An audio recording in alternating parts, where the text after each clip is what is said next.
Some evenings slip past without leaving a trace. The light fades, the television comes on, and hours disappear into a soft blur of distraction and habit. But there was a time in Sweden when winter evenings were not so easily lost. They were marked, almost like a small ceremony, repeated day after day, year after year, until it became part of how people understood themselves in the dark months. Imagine a wooden house somewhere in the Swedish countryside a century or more ago. Snow lies heavy on the roof. The last bits of daylight cling to the horizon, blue and pale, while the forest beyond the fields is already a wall of shadow. Inside, the day's work is ending. Tools are put away, boots brushed off, hands rinsed in cold water carried in from the well. There is a pause, a moment when the house seems to hold its breath between day and night. This is when the old evening tradition begins. A lamp is lit, or perhaps a cluster of candles, not all at once, but slowly, with attention. The first small flame changes the room. Shadows soften. The rough table, the stove, the familiar faces around the room take on a new depth. Outside the window, the dark grows, but inside a different world opens, a world where time moves more slowly, where the day's worries are held at arm's length by the steady glow of light and the nearness of other people. In many parts of Sweden, this ritualized evening, its timing, its simple foods, its quiet social rules, was so ordinary that no one would have thought to name it. It was simply how winter was lived. Work belonged to the hours of cold daylight, but the soul of the season unfolded after dusk, around the lamp-lit table and behind the slightly frosted panes of glass. Today, hints of this old rhythm remain. You can see it in the way many Swedes still treat the late afternoon in winter as a sacred transition zone, in the love of candles, in the particular softness of the word mys, that blend of coziness, warmth, and unhurried presence. Yet the original shape of the tradition, the way an entire household moved through those hours together, has faded. In this story, we step back into that older evening. We will wander through its history, its spiritual and social roots, its quiet psychology. We will listen to the long winter silence it grew from, and to the faint echoes that still sound in modern homes. Along the way, we may find that this old Swedish evening tradition offers something that feels surprisingly modern, a way of drawing a clear line between the outer world and the inner, between doing and being, between the cold dark outside and a steady human glow within. For most of Sweden's history, life was organized around the demands of agriculture and the seasons. In winter, the short daylight hours dictated everything. Work outside had to be compressed into the small window of usable light, tending animals, carrying wood, repairing tools, walking to and from barns and sheds. Once the sun slid behind the forest, the outer world belonged to darkness, and the village or farmyard retreated into its islands of light. The end of the workday was not a vague, elastic concept. It was a visible reality in the sky. As the last pale brightness dimmed, people felt the day closing in a physical way. This natural boundary helped shape what followed. Evening did not creep in slowly over hours of electric glow. It arrived clearly, decisively, like a door being shut against the fields and forests.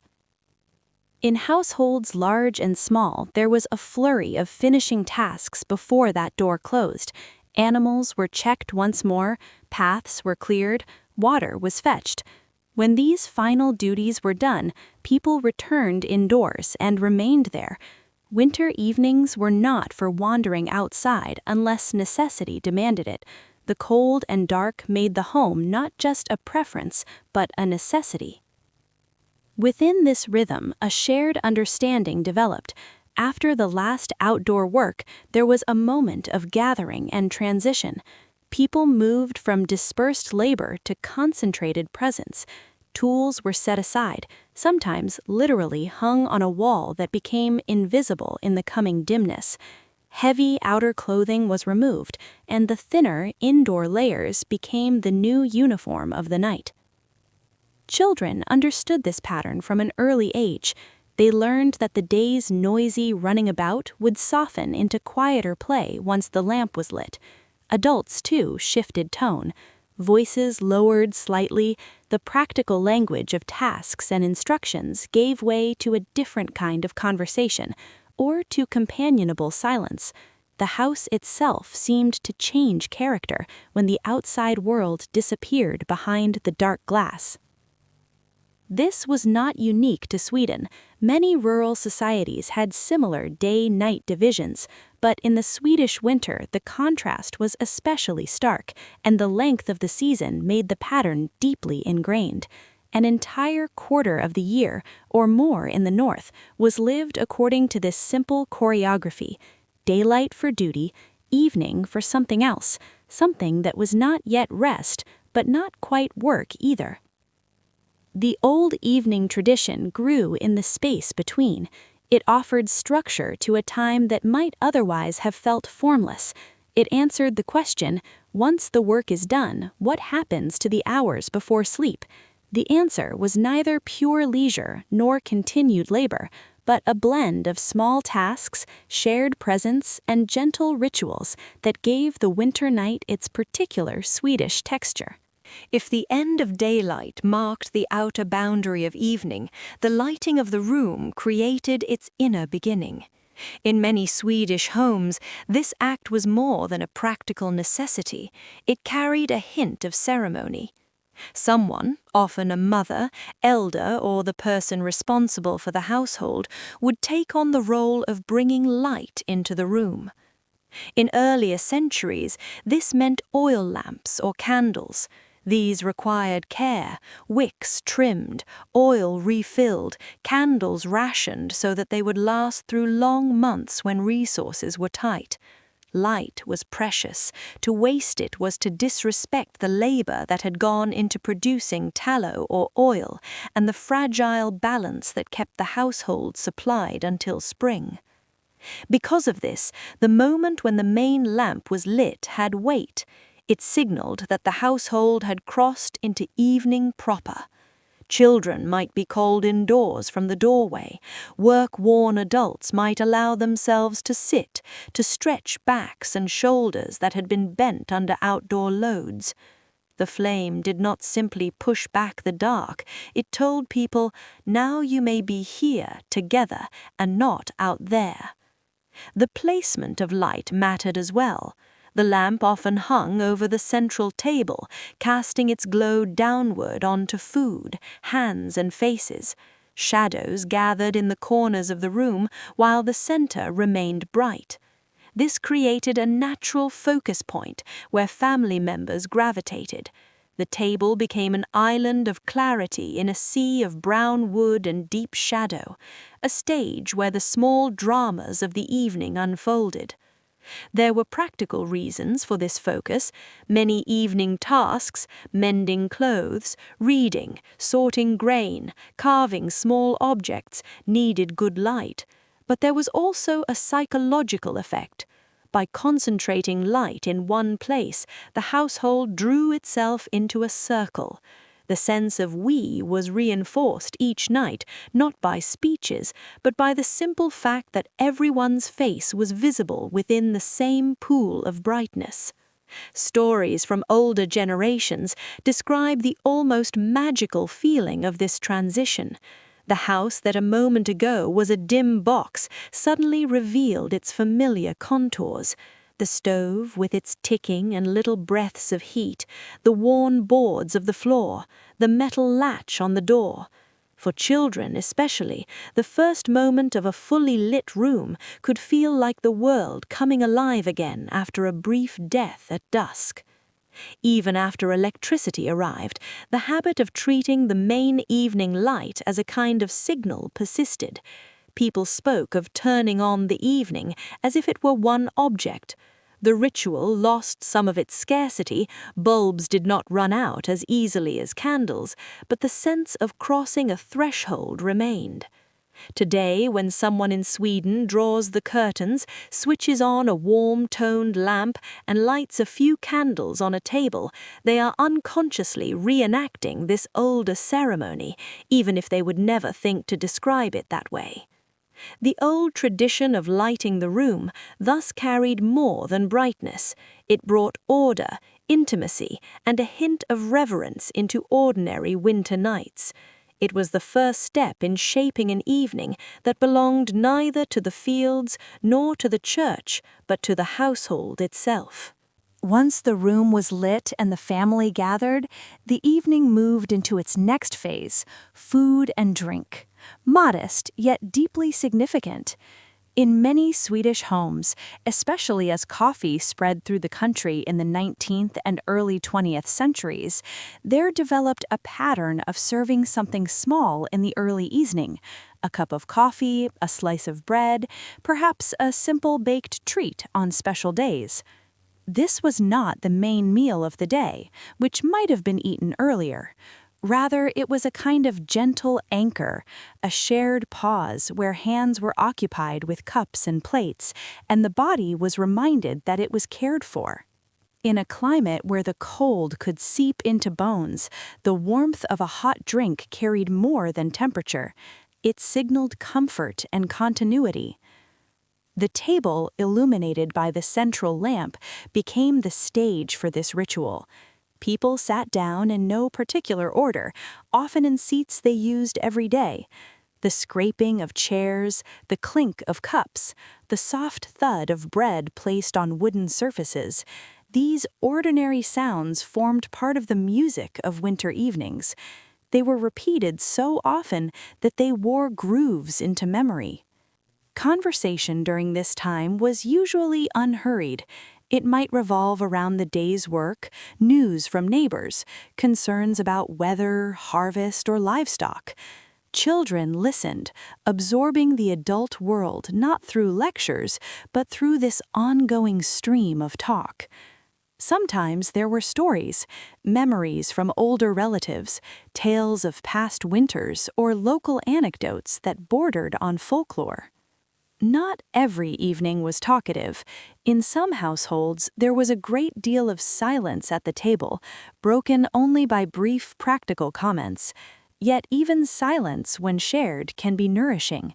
People knew each other's rhythms so well that words were not always needed to feel connected. They drank, ate, and looked at the same small circle of light while the darkness pressed softly around the house. This evening moment at the table also carried social expectations. Guests, when present, were usually invited to share in it. To refuse might be seen as odd or unfriendly. The ritual thus helped weave social bonds. It was a simple, repeatable act through which hospitality and belonging were expressed in everyday life, not only on special occasions. As the decades passed and Sweden modernized, the exact foods and times shifted. Coffee remained, but the surrounding meals changed shape as industrial work patterns and urban life rearranged the day. Yet the idea of an evening pause, a small shared enjoyment at the heart of the dark hours, persisted. Today's evening coffee or tea, perhaps paired with something sweet, is a descendant of that older tradition. When people speak fondly of mysiga kvällar, cozy evenings, they are often thinking, consciously or not, of moments like these: a lit room, a warm mug, and the gentle sense that nothing more is required of them now. The old Swedish evening was not pure leisure. After the brief comfort of coffee and bread, many households turned to quieter, indoor forms of work that suited the lamplight. Winter evenings were seen as a valuable resource, a time when the body could rest from heavy outdoor labor while the hands continued to be useful. Women spun wool, wove cloth, mended clothes, and prepared textiles that would sustain the family through harsh weather. Men repaired tools, carved wooden implements, made small household objects, or engaged in tasks related to farming and fishing that could be done indoors. Children might help with simpler jobs, learning skills by watching and repeating the movements of their elders. This work had a different character from the day's labor. It was more rhythmic, less urgent. The setting of the lamp and the presence of other family members softened its hardness. People could speak while their hands moved, or fall into comfortable silence as fingers followed familiar patterns. The light itself became part of the activity, shadows stretching and shrinking with each movement, the quiet scrape of a knife, or the whisper of thread against wood.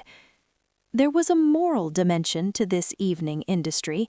In Lutheran Sweden, idleness was often viewed with suspicion. Doing something useful, even while resting the body, was seen as virtuous.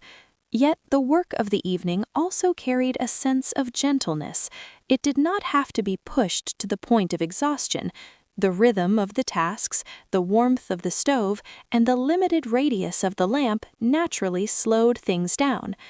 Over time, this blend of usefulness and rest created a particular psychological effect. People learned that it was possible to be active without being driven, engaged without being overstimulated. The evening became a lesson in balance, a space where one could continue contributing to the household's well-being while also allowing the nervous system to unwind from the harshness of the day. In some communities, especially in earlier centuries, neighbors would sometimes gather in one house to work together in the evenings. Spinning, weaving, or other tasks could become communal activities, accompanied by songs, stories, or shared jokes. These gatherings might follow certain seasonal patterns and were sometimes regulated by customs about who hosted and when. Even when people worked alone or just with their immediate family, the cultural memory of these communal evenings lingered.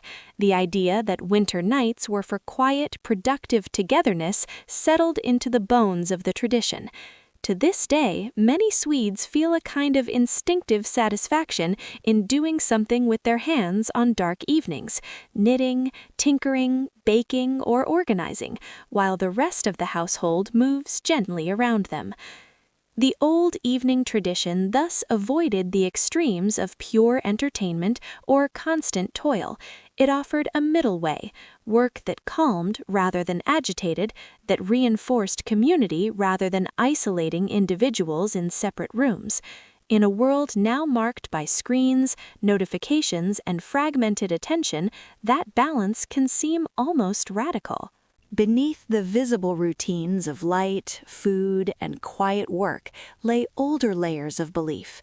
For centuries, the Swedish countryside was a place where Christianity and folk traditions intertwined, especially around times of transition, birth, death, and the boundaries between day and night. The winter evening, when darkness gathered early and deeply, was one of those thresholds.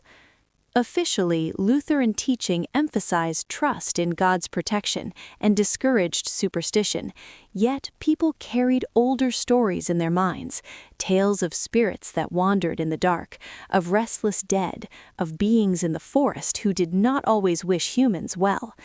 Even if such beings were not discussed openly in front of the pastor, they sometimes surfaced in quiet talk during long nights. The lit room, with its clear circle of human warmth, could feel like a kind of safeguard against whatever lurked outside. Windows showed the blackness beyond, but they also reflected back the faces and objects inside, reminding people of where they belonged. The household drew close, not only for practical and emotional reasons, but also because some part of the imagination still believed that night carried risks beyond the cold. Small customs reflected these feelings. Certain tasks might be avoided after dark, not because they were impossible, but because they felt inappropriate. Beneath the visible routines of light, food, and quiet work lay older layers of belief.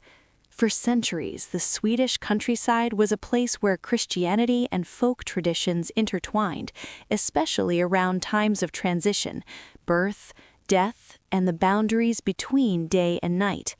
The winter evening, when darkness gathered early and deeply, was one of those thresholds.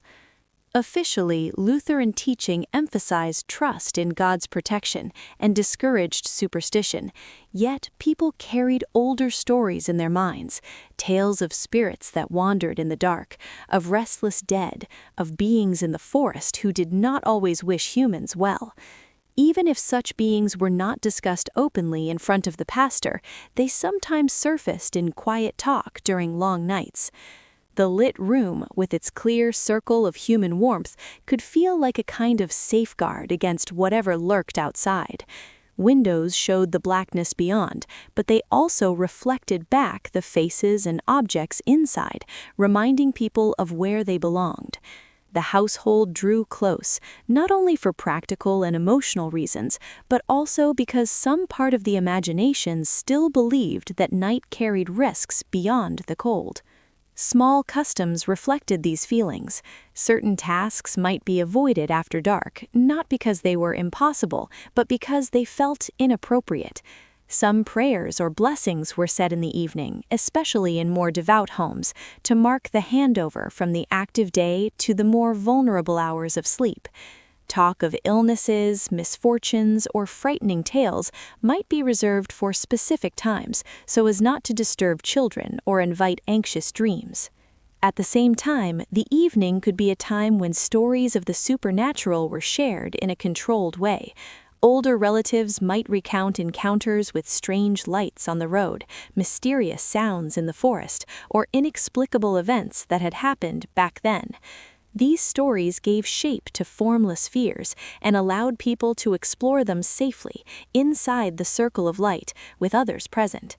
The lamp-lit room became a kind of psychological shelter. Fear could be named, pictured, even dramatized, but it could not cross the boundary of the house as long as the family sat together in the glow.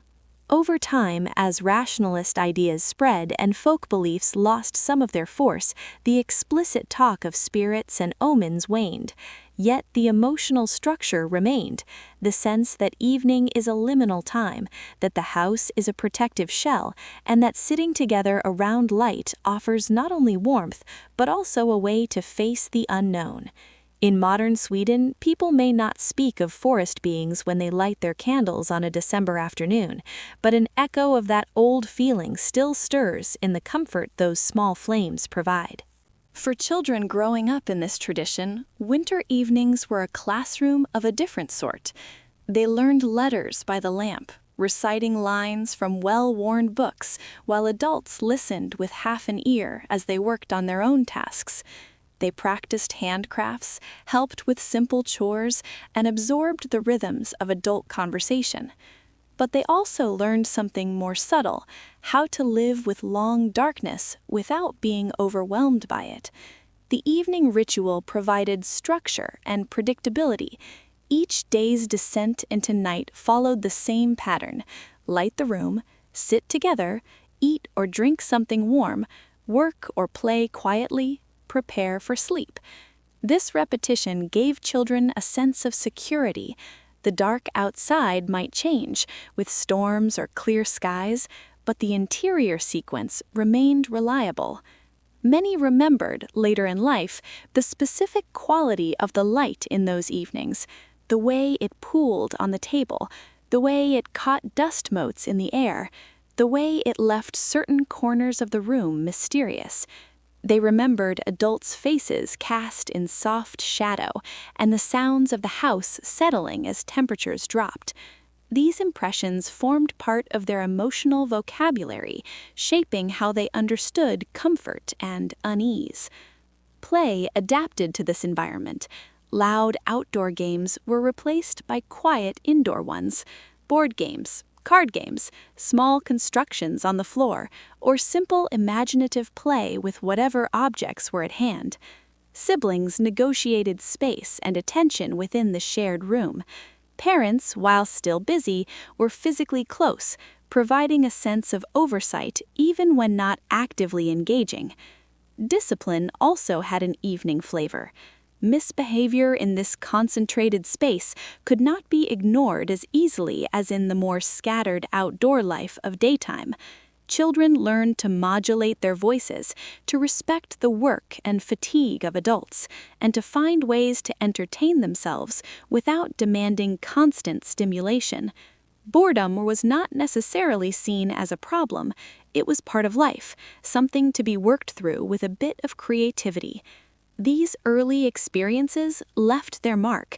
Adults who had grown up in such households often carried with them a certain tolerance for quiet, for dim light, for being together without constant conversation.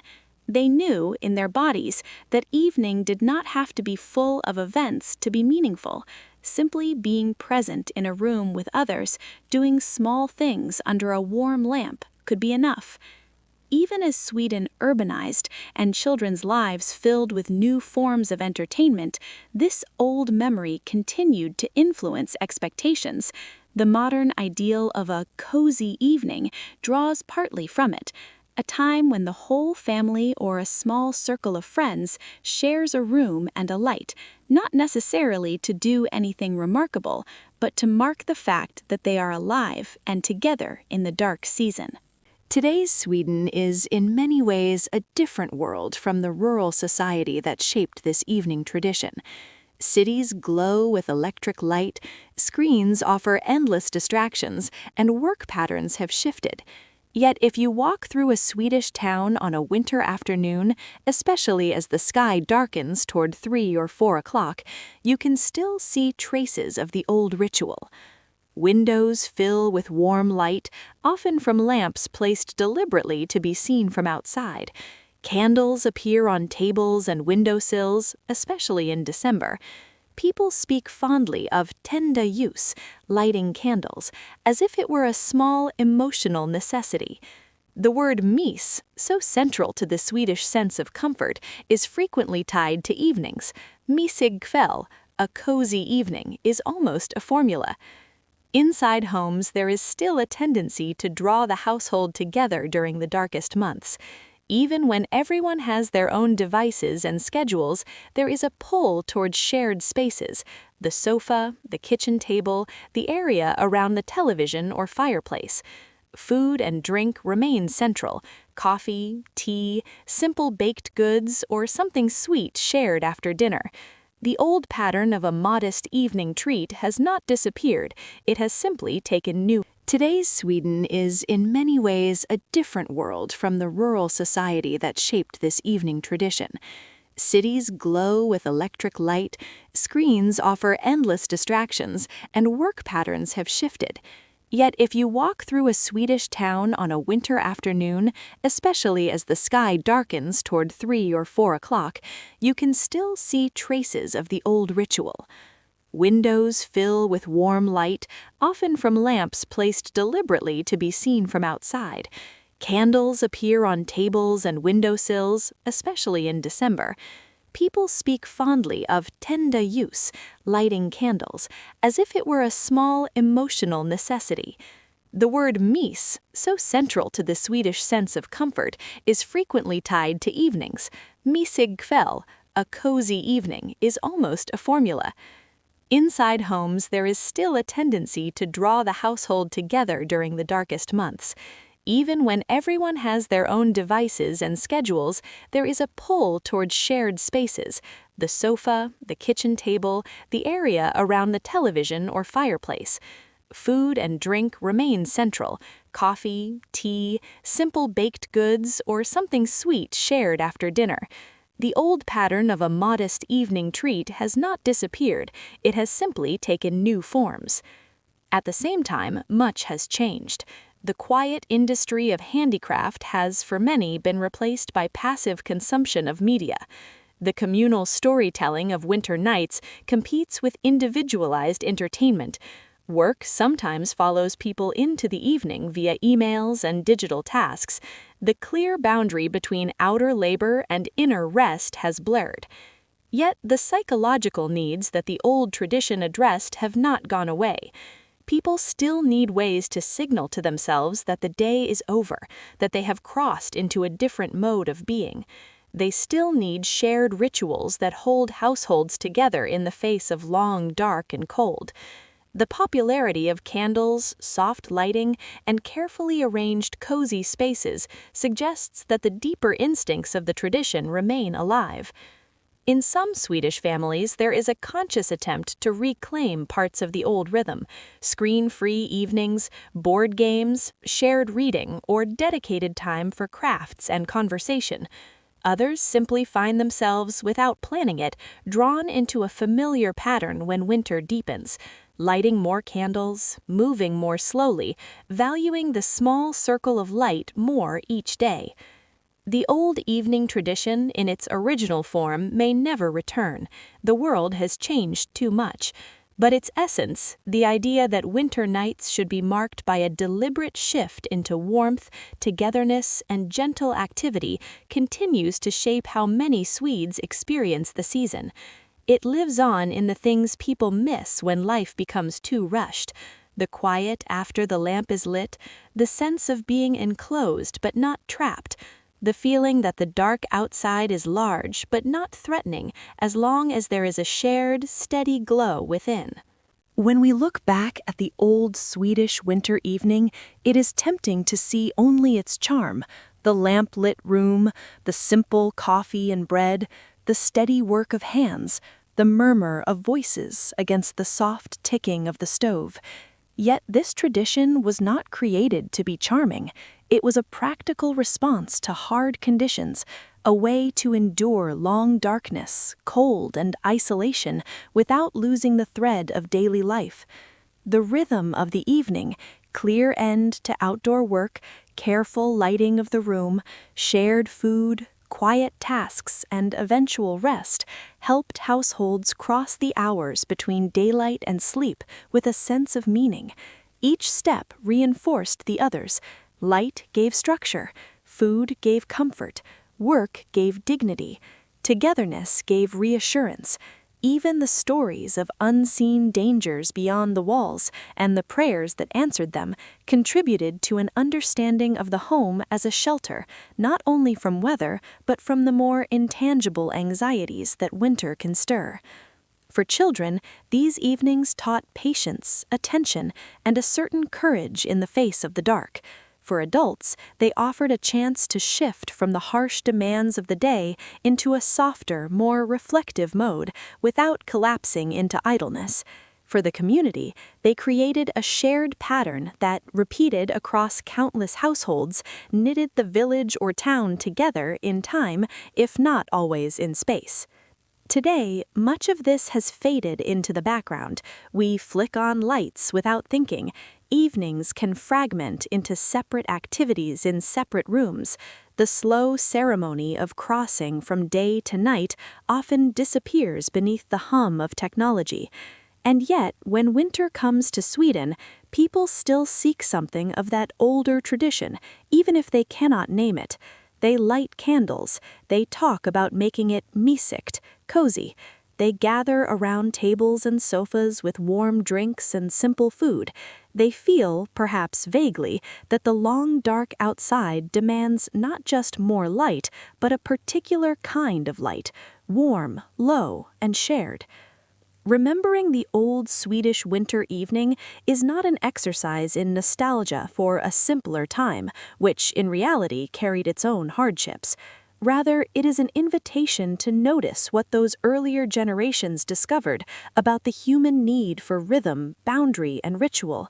They learned that if you give the evening a shape, if you mark its beginning with a small ceremony, fill it with gentle activity and presence, and allow it to end without a rush, it becomes more than a stretch of hours to be filled. It becomes a place where the inner life can breathe. In the end, the question is not whether we can or should recreate the old Swedish winter evening. The world that formed it is gone. The more fruitful question might be, what would it mean in our own lives to treat the winter evening as something worth honoring again? To light a lamp with attention, to gather people into its circle, to work or rest, or simply be together under its glow. To look at the darkness outside, and instead of trying to banish it with constant stimulation, answer it with a quiet, steady flame.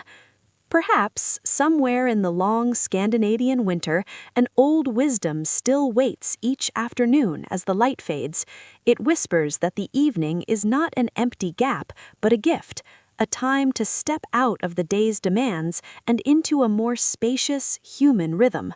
The tradition that once shaped Swedish homes may never return in its full, old form, but its spirit lives on wherever a lamp is lit, not just to see by, but to live by.